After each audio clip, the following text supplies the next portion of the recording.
Famous story channel में आपका स्वागत है। आइए आज हम आपको सुनाते हैं जैनेन्द्र कुमार की कहानी बाजार का जादू।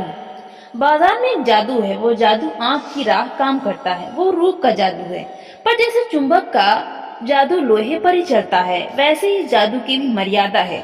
जेब भरी हो और मन खाली हो, ऐसी हालत में जादू का असर खूब होता है। जेब खाली पर मन भरा न हो तो भी जादू चल जाएगा। मन खाली है तो बाजार के अनेकानेक चीजों का निमंत्रण उस तक पहुंच जाएगा। कहीं भी उस वक्त जेब भरी हो तब तो फिर वो मन किसकी मानने वाला है। मालूम होता है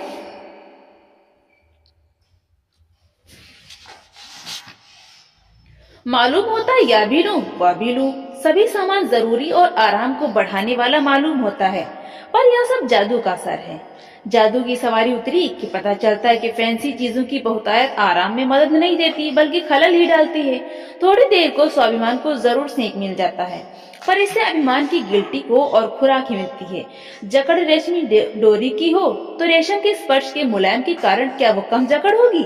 पर जादू की जकड़ से बचने का एक सीधा सा उपाय है, वो यह कि बाजार जाओ तो मन खाली न हो, मन खाली हो तो बाजार न जाओ। कहते हैं लू में जाना हो तो पानी पीकर जाना चाहिए, पानी भीतर हो लू का लूपन व्यर्थ हो जाता है।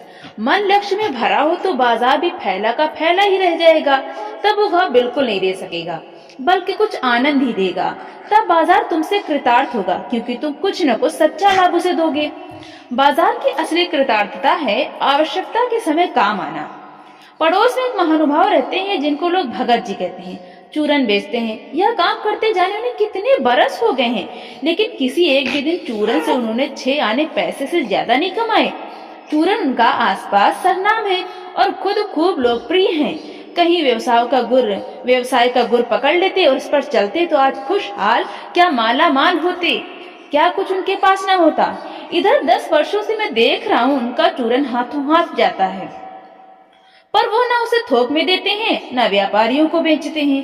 पेशगी ऑर्डर कोई नहीं लेते। बंधे वक्त पर अपनी चूरन की पेटी लेकर घर से बाहर हुए नहीं कि देखते देखते 6 आने की कमाई उनकी हो जाती है। लोग उनका चूरन लेने को उत्सुक जो रहते हैं, चूरन से भी अधिक शायद वो भगत जी के प्रति अपने सद्भावना का श्रेय देने को उत्सुक रहते हैं। पर 6 आने पूरे हुए नहीं कि भगत जी बाकी चूरन बालकों को मुफ्त बांट देते हैं। कभी ऐसा नहीं हुआ है कि कोई उन्हें 25वां पैसा भी दे सके। कभी चूरन में लापरवाही नहीं हुई है और कभी रोग होता भी मैंने उन्हें नहीं देखा है। और तो नहीं, लेकिन इतना मुझे निश्चय मालूम होता है कि इन चूरन वाले भगत जी पर बाजार का जादू नहीं चल सकता। कहीं आप भूल कर न बैठिएगा, इन पंक्तियों को लिखने वाला मैं चूरन नहीं बेचता हूँ। जी नहीं, ऐसी हल्की बात भी न सोचिएगा। यह समझिएगा कि लेके किसी भी मान्य पाठक से उस चूरन वाले को श्रेष्ठ बताने की मैं हिम्मत कर सकता हूँ। क्या जाने उस भोले आदमी को अक्षर ज्ञान तक भी है या नहीं, और बड़ी बातें तो उसे मालूम क्या होंगी, और हम आप न जाने कितनी बड़ी बड़ी बातें जानते हैं। इसे यह तो हो सकता है कि चूरन वाला भगत हम लोगों के सामने एकदम नाचीज आदमी हो, लेकिन आप पाठकों की विद्वान श्रेणी का सदस्य होकर भी मैं यह स्वीकार नहीं करना चाहता हूँ कि उस अपदार्थ प्राणी को वो प्राप्त है जो हम में से बहुत कम को शायद प्राप्त है। उस पर बाजार का जादू वार नहीं कर पाता। माल बिछा रहता है और मन अडिग रहता है।